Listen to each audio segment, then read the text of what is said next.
Suala la mstakabali wa mchezo kati ya Simba na Yanga. Mheshimiwa Spika, Naibu Spika umeeleza wazi. Kwa mujibu wa sheria za FIFA, wizara au serikali haiwezi kuingilia swala hilo.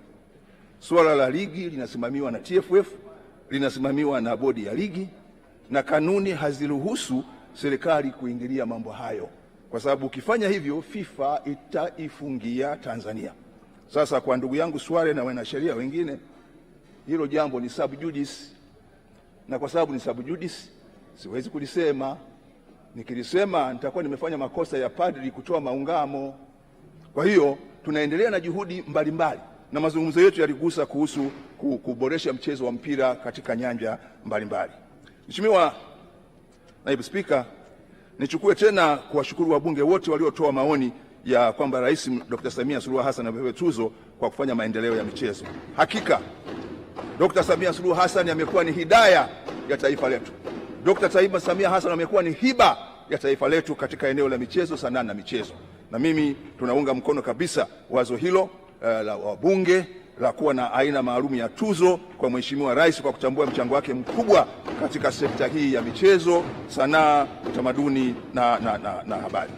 Kwa hiyo Mheshimiwa Naibu Spika, kuhusu masuala ya viwanja, niwahakikishie kabisa ndugu yangu Priscus Tarimo wa Moshi mjini kwamba tutatuma wataalamu kuja kuangalia swala la kiwanja cha Moshi, na ndugu yangu alikuwa hapa Mheshimiwa Tadeo Joseph Tadeo, naona ametoka, mbunge wa Mwanga, na najua kwa nini ametoka. Kama mlivyosikia tangazo la Mheshimiwa Rais wa Jamhuri ya Muungano wa Tanzania, tumefikwa na msiba mkubwa wa kuondokewa na mzee Cleopa David Msuya aliyekuwa waziri mkuu na makamu wa kwanza wa rais, lakini ambaye pia alikuwa waziri mkuu wakati wa Mwalimu, alikuwa waziri wa viwanda na biashara na waziri wa fedha, na ni mzee ambaye ametoa mchango mkubwa kwa taifa. Kwa ndio maana haoni, lakini hayupo hapa, na yeye namhakikishia nitakwenda Mwanga kuona hivyo. Lakini ndugu yangu Edwin Sware, nitafika Lupembe, Njombe, ili kuja kuona eneo hilo na tuone na wataalamu ni jinsi gani pia tutaboresha uwanja wa Lupembe Njombe. Na iko sababu kubwa sana ya mimi kufika Lupembe Njombe,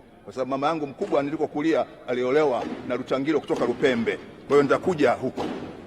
Ndugu, naomba kuhitimisha kwa kueleza kwamba baada ya mafanikio makubwa ya timu ya Simba, na sasa inaingia kwenye mchezo wa kwanza wa fainali ya kombe la shirikisho linaloandaliwa na CAF, ambapo klabu ya Simba inakwenda Morocco kupambana na klabu ya RS Berkane.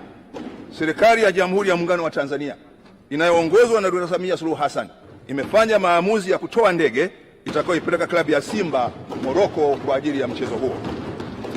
Mheshimiwa Naibu Spika, naomba kutoa hoja. Hoja imetolewa.